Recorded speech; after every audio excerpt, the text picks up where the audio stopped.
नमस्कार, सच के सामना से मैं जितेंद्र कुमार। छोड़ करके महीने भर घर से बाहर रह सकता हूँ, तो 2 दिन अगर आप विधानसभा में रुक जाएंगे तो क्या दिक्कत है? 3 दिन आप रुक जाएंगे तो क्या दिक्कत है? तो आपको बता रहा हूँ कि मैं 30 तारीख को आया हूँ बेंच की मीटिंग की, और 1 तारीख से मेरे पास प्रोग्राम का तो मिल जाएगी। 50 रुपये की मेंबरशिप है, आप सारे लोगों को मेंबर बनना है। उसका जितने पदाधिकारी सदस्य हैं उनको सबको मेंबर बनना है। दूसरा, ये साथी का बता रहे थे बैठे नहीं है, ठीक है ना? बहुत ज़्यादा आप जानते हैं।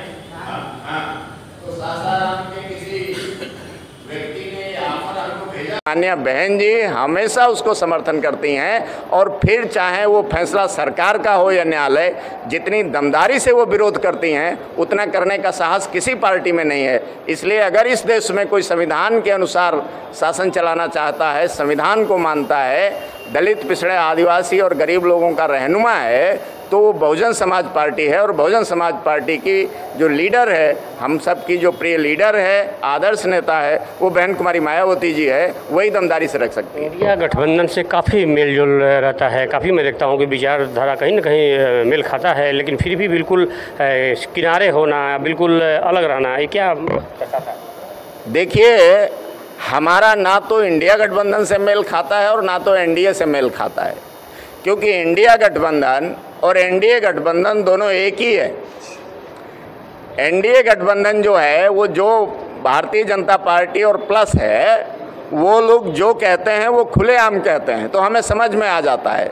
और कांग्रेस पार्टी जो कहती है वो समझ में नहीं आता है। मैं आप आज का माननीय बहन जी का एक ट्वीट है कि राहुल गांधी भारत में ये कहते घूम रहे हैं आरक्षण और संविधान हम बचाएंगे, और वो अभी विदेश गए थे, उन्होंने कहा था कि जब हम मजबूती से आएंगे तो आरक्षण को ख़त्म कर देंगे, इसकी ज़रूरत नहीं रहेगी।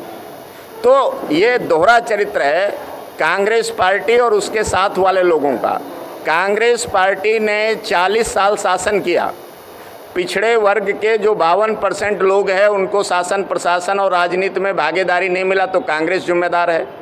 आज जनगणना की बात करती है, पिछड़ों के हक की बात करती है, लेकिन 1990 में लोग करके अनुयायी हैं। बहुजन समाज पार्टी बाबा साहब डॉक्टर अंबेडकर में 100% भरोसा रखती है, उनके संविधान में भरोसा रखती है। इस देश का जो भी नागरिक बाबा साहब डॉक्टर अंबेडकर की विचारधारा, भारतीय संविधान में भरोसा करता है, बहुजन समाज पार्टी में छोटे से बड़ा पदाधिकारी बन सकता है और काम कर सकता है। सबका स्वागत है। चैनल के माध्यम से आप अपना परिचय थोड़ा डिटेल में।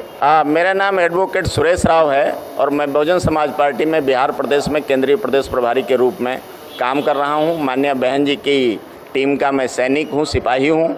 वैसे तो मैं कार्यकर्ता हूँ, ये माननीय बहन जी का आशीर्वाद है कि उन्होंने इतनी बड़ी जिम्मेदारी देकर बिहार में भेज दिया है। लंबे समय से कार्यकर्ता के तौर पे काम कर रहा था, अभी पिछले 1 साल से बिहार में हूँ और आप लोगों के बीच में काम कर रहा हूँ।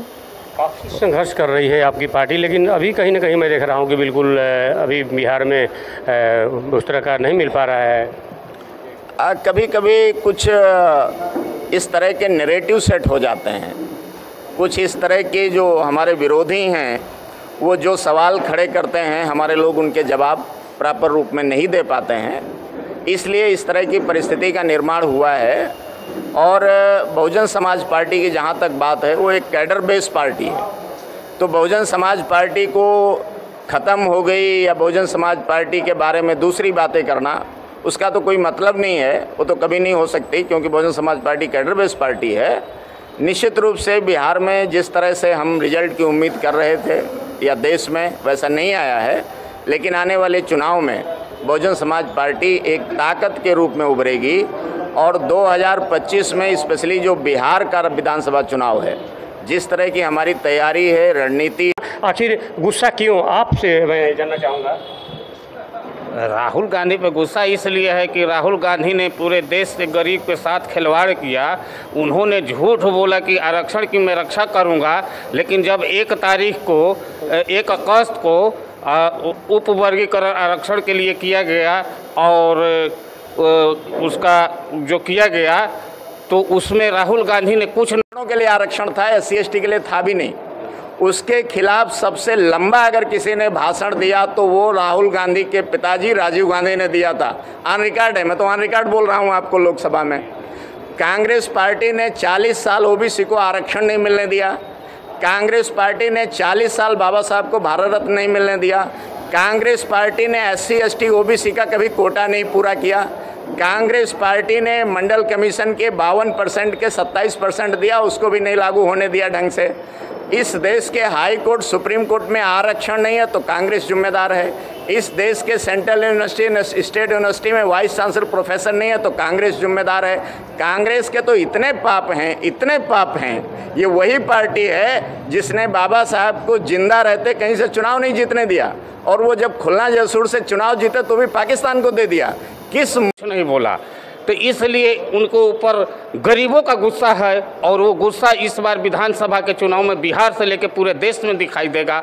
एक बार झूठ बोले कि नहीं मैं गरीबों के खाते में टनाटन पैसा भेजूंगा, वो गरीब तो जा रहा है उनके दरवाजे पर मांगने के लिए, क्यों नहीं दे रहे हैं, इसलिए गुस्सा है। झूठ बोलकर आप देश में राजनीति नहीं कर सकते हैं, झूठ बोलकर गरीब को गुमराह नहीं कर सकते हैं।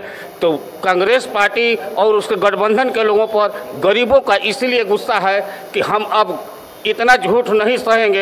एक बार धोखा में आ गए हैं, दोबारा धोखा में नहीं आएंगे। और गरीब की असली पार्टी और भारत की शेरनी बहन कुमारी मायावती जी के नीतियों में आशा और विश्वास रखकर इस बार बहुजन समाज पार्टी की बिहार में भी सरकार बनाएंगे, और आने वाले लोकसभा में भी मजबूती के साथ किसी के बहकावे में नहीं आएंगे। और देश में बहुजन समाज के बिना प्रदेश में और देश में भी सरकार नहीं बनेगा। और आने वाले दिनों में हमारे कार्यकर्ता इसलिए जिला जिला में कैडर कैंप लगा हुआ है कि हम लोग कैडर कैंप के माध्यम से कहाँ हमारे में टूटियाँ हुई हैं, उस टूटियों को हम पूरे जोर लगा रहे हैं कि नहीं हम इस बार ईमानदारी से